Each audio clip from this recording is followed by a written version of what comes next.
Je dirais que c'est quelqu'un qui ne ressemblait à personne. Je ne peux pas trouver quelqu'un dont je pourrais dire qu'il lui ressemble vraiment comme personne. Il y a des gens, bien sûr, qui se rapprochaient de lui par leur manière de parler, mais lui, il était différent de tout le monde. Je dois dire et je dois avouer qu'il m'est arrivé secrètement certains jours de me demander, de me dire, il me semble qu'il pourrait être un petit peu plus comme les autres. Ça serait plus prévisible, ça serait moins désarçonnant, ça serait moins stressant. Parce qu'avec lui, qu'on ne pouvait pas encadrer, qu'on ne pouvait pas gérer, qu'on ne pouvait pas formater, bien, il y avait toujours une part d'imprévu. Il y avait toujours une part de risque, bien évidemment. Alors, c'est ça qu'on vivait au quotidien. C'était quelqu'un d'intense dans tout ce qu'il faisait. Il fumait avec intensité, il parlait avec intensité, il écoutait les gens. Il y a des gens qui étaient intimidés simplement parce qu'ils les écoutaient. Mais en fixant ses yeux sur la personne, puis avec une intensité telle que, dans certains cas, ça les faisait figer. Alors, donc, cette intensité-là, quand on la vivait au quotidien, à le côtoyer, c'était pas nécessairement reposant, c'était tout un défi. Et donc, c'est quelqu'un qui exigeait beaucoup, qui faisait pas beaucoup de compliments, mais qui était quand même terriblement attachant. Je dirais l'espèce de vérité du personnage, l'authenticité. C'est quelqu'un qui n'avait pas de maquillage, qui n'avait pas de... et puis, je dirais son côté accessible. C'est quand même quelqu'un qui avait des hautes fonctions, des très, très hautes fonctions et qui était d'une simplicité désarmante par moments. Je dirais quelque chose qui était aussi une qualité, mais son défaut, c'est peut-être justement de ne pas avoir assez fait de compliments à des gens qui l'entouraient. Il ne chouchoutait pas ses ministres, puis il ne chouchoutait pas ses députés. Puis il l'a payé cher parce qu'à la fin, quand il a commencé à être contesté, comme il n'avait pas cherché à établir ce type de rapport, ça a été plus difficile pour lui, à cause de ça, à mon avis.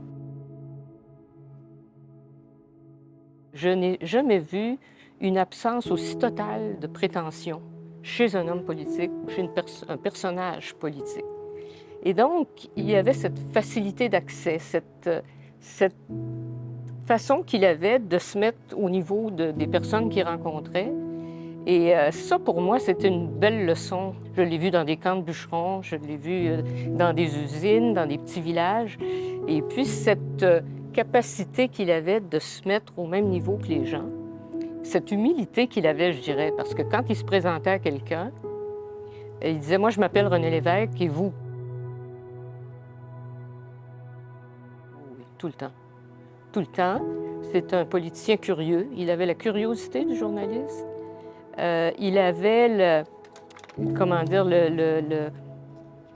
le sens du terrain que le journaliste développe, et ça, il l'avait développé comme journaliste, très certainement.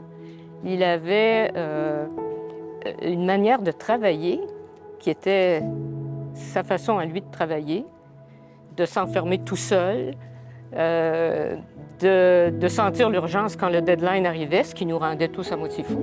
Il a gardé toute sa vie un comportement de journaliste. Et puis il voyait les journalistes à partir de son œil d'ancien journaliste quand il était en politique. Puis sa relation difficile avec les journalistes s'explique un peu à cause de ça. Il aimait parler des choses du monde. Le soir, au restaurant, il pouvait nous garder jusqu'à 1h, 2h du matin au restaurant, parler des problèmes du monde, des élections à l'étranger. Il adorait ça. Il est resté captivé par la politique internationale, par ce qui se passait à l'étranger.